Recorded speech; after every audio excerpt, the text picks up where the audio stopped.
Magandang gabi po sa inyong lahat. Pakibati naman ang inyong katabi ng may ngiti sa labi ng salve. Ako po si Father Patrick Kalimlim, Parish Priest po ng Nuestra Señora de Salvacion, dyan po sa may Santa Mesa, Manila. At ako po ay lubos na nagpapasalamat kay Monsignor Rolly at Father Biel na maging bahagi ng paghahanda po natin na makapagmisa po dito sa inang simbahan ng Archdiocese of Manila. To be honest with you, first time ko pong magmisa dito sa katedral. No? Hindi naman ho ako kasi obispuhin. Obis lang po ako. Alam po ninyo, kanina lamang, maaga ho kong umalis ng parokya kasi na-anticipate ko na baka matraffic. No? At medyo excited din po ako na makapagmisa dito. Kanya lang, nang ako ay lumampas na ng Poresa at paakyat, patawid, no? Yung paakyat ng flyover, patawid ng Arellano, ay biglang tumirik yung aking motor. No? Kasi po ako ay nagmumotor. Hindi umaandar yung motor, pero may ilaw naman. At kanya, kailangan kong bumalik ng parokya kasi ho baka itulak ko yung motor. Tunay nga, itinulak ko ho yung aking motor mula doon sa taas pabalik ng parokya. Ang hirap pala kung hindi rin ako marunong magmekaniko, no? Marunong lang akong gumamit ng motor. At salamat po sa Samaritanong kapitbahay ko, kay Kuya, na nagpahiram ng kanyang motor para magamit ko makarating lamang dito sa Manila Cathedral. Sino sa inyo ang nakawalong gabi na? Taas ang kamay. Wow. Yung mga katabi, batiin nyo naman, congratulations. Ayan. So yung mga may utang, doblehin nyo yung misa bukas, ha? Para makabawi kayo. Sa mga nakawalo, no? Sabihin mo sa sarili mo, congratulations, kaya ko palang magsimba araw-araw. No, next year magsisimbahan na ako araw-araw. Lamunin nyo sa aming parokya, siguro sa lahat naman ng parokya, pag simbang gabi, napupuno talaga ang simbahan. Kaya sabi ko, next year, simula January 1, ang misa na natin ay hindi na umaga, gabi na lang, madaling araw na lang. At sa hapon, sa gabi na lang, gawin natin parang simbang gabi lagi. Para makapagsimba tayong lahat. Isang bagay na, of course, pinagsisikapan po natin na paghandaan at pag-aalay ng sakripisyo dahil alam naman po natin na ang lahat ng ginagawa natin ay pagpapakita din ng ating pagmamahal sa Diyos at sa ating mahal na ina na siyang nagdala sa loob ng 9 na buwan sa kanyang sinapupunan ang ating manunubos na ating Panginoong Hesus. At sa loob po ng 8 araw, ngayon kasi ay pang-8 gabi natin, no? Inihanda tayo ng mga pagbasa at binalikan po natin mula sa lumang tipan hanggang sa bagong tipan. At ngayon, binalikan natin sa ating ebanghelyo kung papaanong nanganak si Elizabeth. Imagine, alam naman natin na si Elizabeth at Zacarias ay matanda na. Pero sa kabila ng kanilang katandaan, at hindi lamang yon, si Elizabeth po ay baog. Ngunit sa kabila ng lahat ng iyon, walang imposible sa Diyos. Kanya yung ating unang pagbasa na sinasabi ni Propeta Malakayas, siya yung tinutukoy na darating na siyang maghahanda ng pagdating ng manunubos, si Juan Bautista. Sa mga nakalipas din pong araw, I'm sure may mga pangalan kayong mga natandaan. Halimbawa, Emmanuel, sumasa atin ang Diyos. Yan ang ibig sabihin. Kaya sa gabing ito, magandang pagnilayan din po natin at nais kong i-focus yung ating pagninilay sa pangalang taglay natin. Ano hong pangalan ninyo? Yeah. Alam ba ninyo kung saan galing yung pangalan ninyo? Tanungin mo nga yung katabi mo. Anong pangalan mo? Yeah. So kilala mo na yung katabi mo dahil alam niyo mo na yung pangalan niya, di ba? Pero maganda ring balikan natin sa ating buhay, kung buhay pa yung magulang natin, tanungin natin, Nay, Tay, saan galing yung pangalan ko? Bakit? Kasi sa ating ebanghelyo, tignan ninyo, alam niyo yung mga Hudyo, parang mga Pilipino. Nang mabalitaan nila na si Elizabeth ay nanganak na, Kasi syempre nung panahon nila, wala pa namang ultrasound, di ba?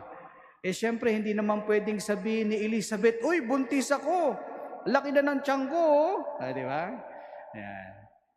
Pagkakamalan siya sigurong baliw. Bakit? Nahihibang na ba yan? Tanda-tanda na. Di ba?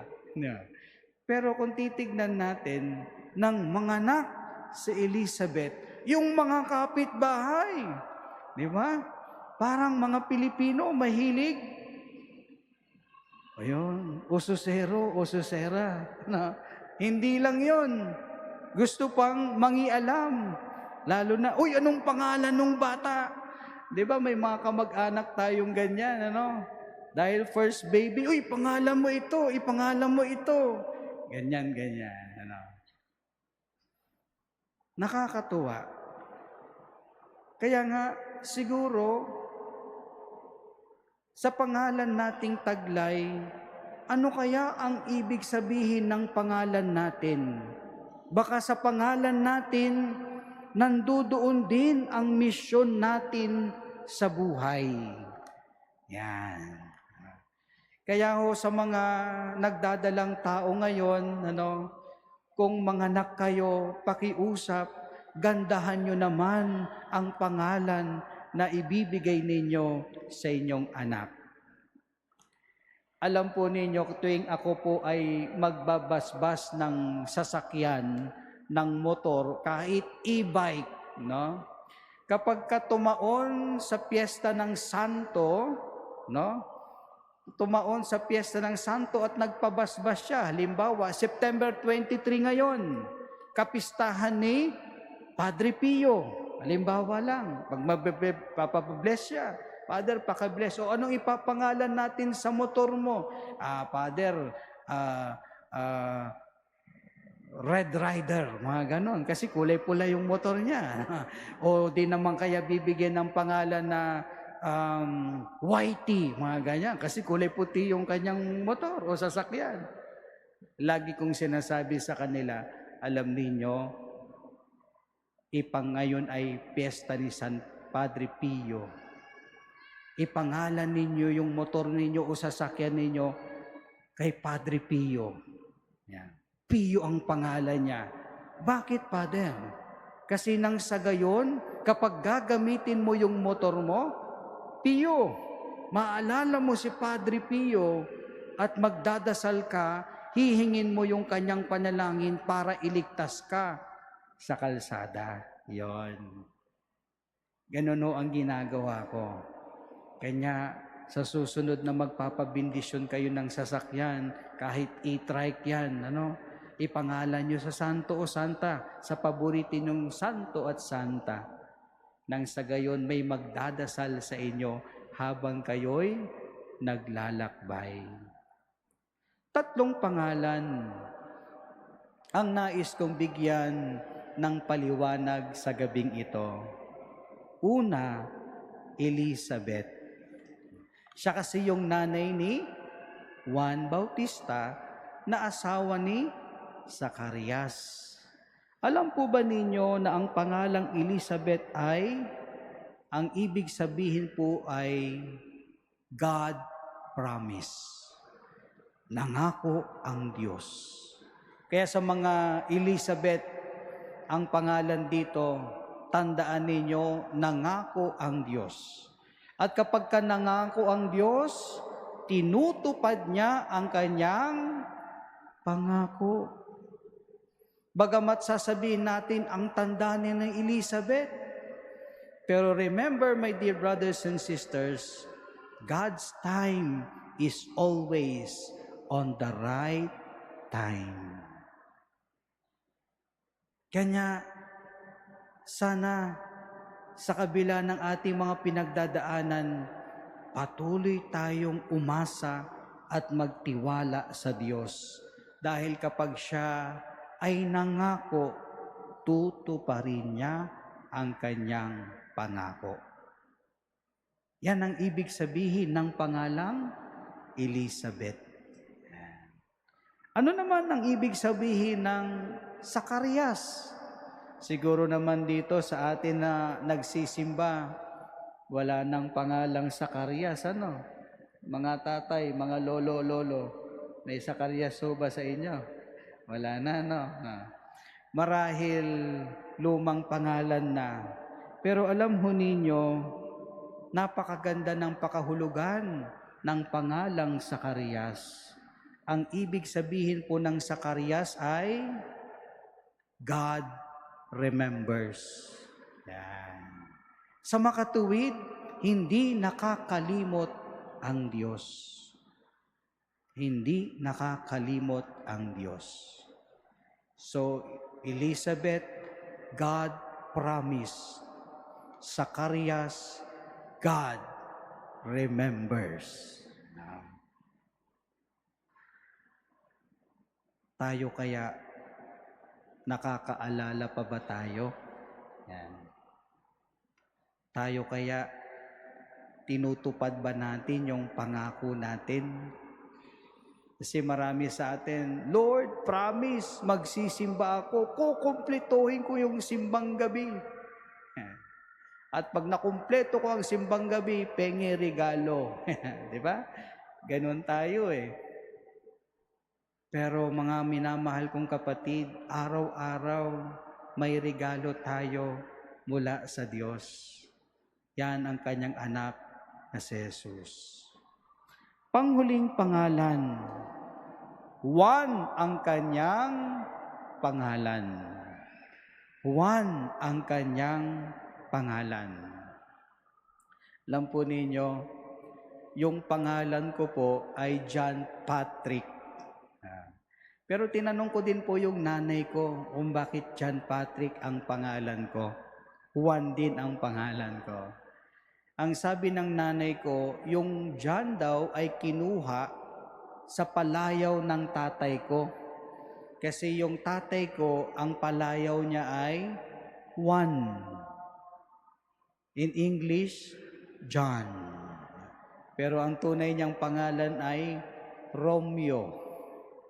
Yan. Ang layo, no? Ang layo. No? Pero Juan ang kanyang pangalan. Saan nang galing yung Patrick? Sabi ng nanay ko, meron daw siyang kaibigan na madre, St. Paul Sisters. Ang sabi niya, yung kaibigan niya, ang pangalan ay Patricia. Kanya, kung babae daw ako, pangalan ko ay Patricia. Pero dahil ako ay lalaki, Patrick na lang. Yan. Yun ang pakahulugan ng aking pangalan. Ang ibig sabihin po ng Juan ay God is gracious. Sa Tagalog, mapagpala ang Diyos. Tignan mo yung katabi mo. Sabihin mo sa kanya, pinagpala ka ng Diyos. So, tanungin mo, bakit? Kasi katabi mo ako. Yan, ha? Yeah, blessing ho yan, na makatabi mo yung katabi mo ngayon. Blessing yan. Ano? Mga minamahal kong kapatid, katulad ni Juan, siya ay biyaya mula sa Diyos para sa mag-asawang Elizabeth at Zacarias. Si Juan din ay biyaya ng Diyos sa bayan ng Israel para ihanda ang kanyang bayan sa pagdating ng manunubos na kanyang anak na si Jesus. Si Juan din ang siyang nagturo kung sino ang Mesiyas, ang kordero ng Diyos. Tinuro ni Juan, siya ang kordero ng Diyos. Ang kanyang tinutukoy ay si Jesus.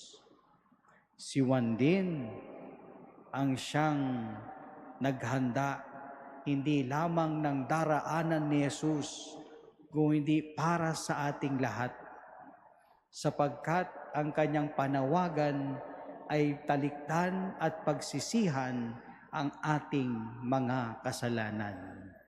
Yan ang tunay na paghahanda para sa nalalapit na Kapaskuhan. Kanya minamahal kong mga kapatid, itong tatlong pangalang ito ay nagpapaalala sa atin kung gaano tayo kamahal ng Diyos. Hari nawa ang mga pangalang ito'y magpaalala din na tayo ay kinahahabagan at minamahal ng Diyos.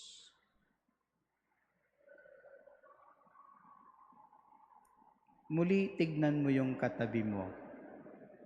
Kanina tinanong mo kung anong pangalan niya.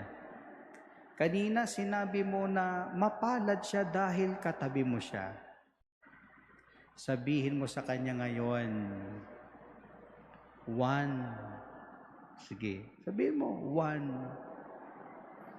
Kasi bago ko sabihin yung susunod, naalala po ninyo, kapag mag-a-apply kayo ng ID, di ba?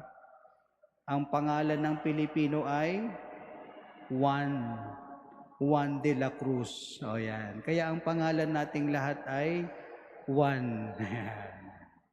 Sabihin mo sa katabi mo, Juan, isang gabi na lang, Pasko na. Yan. Sana hindi lang tayo magkaroon ng regalo, kung hindi maging regalo tayo para sa Diyos. Si Juan ay regalo ng Diyos sa atin. Si Juan ay regalo ang kanyang sarili sa Diyos. Tularan nawa natin si Juan Bautista sa kanyang pagsasabuhay ng katapatan sa kalooban ng Diyos. San Juan Bautista, panalangin mo kami.